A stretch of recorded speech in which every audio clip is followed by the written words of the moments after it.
Hey guys, welcome. Despicable Me 4 movie review பற்றி இந்த வீடியோவில் பார்க்கலாம். Genre family comedy, IMDb rating 6.3, Rotten Tomatoes 54%, run time 1 hours 34 minutes. இந்த movie நல்லா இருக்கா நல்லா இல்லைன்னு கேட்டிங்கன்னா நல்லா இருக்குங்க.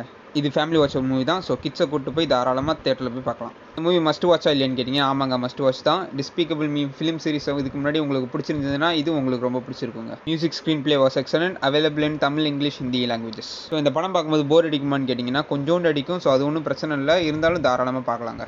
இந்த மூவி பார்க்க தேட்டருக்கு போகலாமா வேணாமான்னு கேட்டிங்கன்னா தாராளமாக போகலாங்க. அனிமேஷன் படம் சூப்பராக இருக்கும். இதில் 3Dயில் வேறு விட்டுருக்காங்க. இன்னொன்று பார்க்குறதுக்கு நல்லா இருந்துச்சு. இன்னும் 3Dயில் இதுக்கு முன்னாடி பார்ட்ஸ் பார்க்கலன்னா கூட இந்த படம் புரியுங்க. ஸோ இந்த படத்தை பார்த்துட்டு வந்துட்டு கூட முன்னாடி பார்ட்ஸ் பார்க்கலாம். நாங்கள் இந்த படத்துக்கு கொடுக்குற ரேட்டிங் 4 out of 5. படத்தோட கதையை பற்றி சொல்கிறேன், கேட்குறவங்க கேளுங்க. வேணாட்டி இந்த படம் பார்த்துட்டு வந்துட்டு இந்த வீடியோ பாருங்கள். பிடிச்சிருந்தா ஒரு லைக் சப்போர்ட் பண்ணுங்கள். ஸோ இதுக்கு முன்னாடி ஆன்டி வில்லன் லீக்ல ஜாயின் பண்ணியிருப்பார் ஹீரோ. ஸோ அப்படின்னா என்னென்னா வில்லனுங்களை பிடிச்சி அரெஸ்ட் பண்ணி ஜெயிலில் போடுறது. ஸோ இந்த படத்துலையும் ஒரு வில்லன் இருக்கார். அவரை அரெஸ்ட் பண்ணி ஜெயிலில் போடுறாங்களா இல்லையா, இதில் மினியன்ஸை வச்சு என்ன பண்ணுறாங்க, ஸோ அதெல்லாம் காமெடியாக போயிருந்துச்சு. ஸோ அதுதான் இந்த படத்தோட கதை. Despicable Me 4 Crazy minions. இந்த படம் என் ஃபேவரட் லிஸ்ட்டுக்கு போதா இல்லையான்னு கேட்டிங்கன்னா கண்டிப்பாக தாராளமாக போதுங்க. Okay guys, see you next video. Bye.